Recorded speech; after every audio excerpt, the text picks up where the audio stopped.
농업 분야의 공익직불제가 도입 시행된 지 2년이 됐습니다. 정부가 직불금 지급 성과를 분석했는데요. 농가 소득이 40% 증가하고 그동안 대농이나 논농가 지급 비중이 높았던 직불금이 중소농과 반농가에도 고루 지급되면서 편중 현상이 완화된 것으로 조사됐습니다. 김인경 기자가 전해드립니다.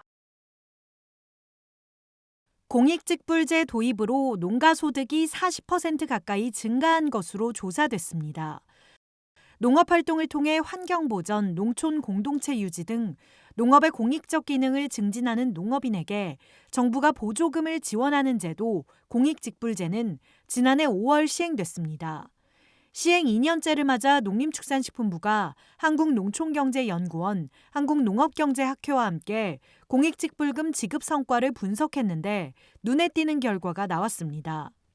공익직불금이 포함된 농업공적보조금 평균 수령액이 지난해 375만 9천 원으로 도입 전인 2019년 268만 8천 원보다 39.8%나 증가한 겁니다.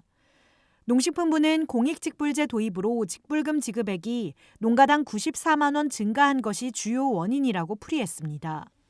특히 0.5헥타르 미만의 면적을 경작하는 농가의 농업 공적 보조금 수령액은 100% 증가하고 70세 이상 경영주의 수령액도 55.1% 늘어 소농직불금 도입이 중소농 고령농의 소득 안정에 크게 기여한 것으로 조사됐습니다.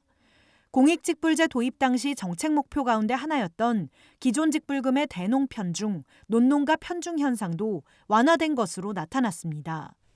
직불금 수령액의 불평등도를 측정하는 10분위 수와 진위 계수를 산출한 결과 올해는 2019년 대비 지수들이 대폭 하락한 겁니다.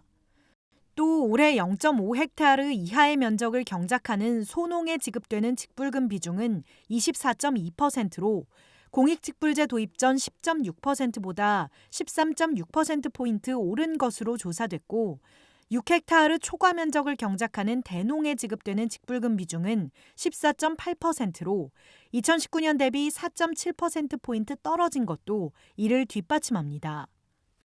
사실 공익직불제 개편할 때 기존에 있는 쌀직불금이 너무 이제 대농편중 논농가한테만 집중되는 거 아니냐. 그 부분들을 실제로 도입 전후를 비교해봤더니 이제 그 농가 간의 형평성 문제가 많이 완화가 됐다. 농식품부는 또 기본형 공익직불금 지급에 대한 현장 의견을 청취하기 위해 3천 명의 농업인을 대상으로 설문조사를 실시했는데 전체 응답자의 82.8%가 만족한다고 응답했습니다. 논직불금과 밭직불금의 단가 차이를 줄여 형평성을 개선한 부분에 대해 응답자의 82.7%가 만족한다고 답한 부분도 눈길을 끕니다. 그동안 밭에 지급되는 직불금의 면적당 수령액은 공익직불제 도입 전인 2019년엔 논의 43% 수준으로 낮았지만 제도 도입 후 지난해 89.2%, 올해 91.8% 수준으로 높아져 논중심의 직불금 편중 현상이 완화되고 있는 것으로 나타났습니다. 그렇다면 직불금을 받은 농가들은 돈을 어디에 썼을까?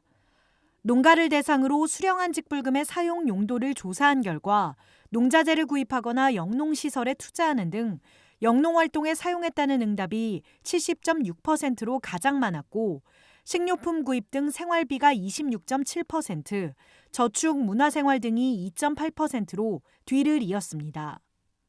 대부분 거주 지역에서 농자재 구매 등으로 사용됐다라는 부분이거든요. 이게 뭐 유출되는 그런 것들이 아니고 지역 경제 활성화랄지 실제 영농 활동에 많이들 활용하셨다. 이런 점들이 좀 시사점이 아닌가.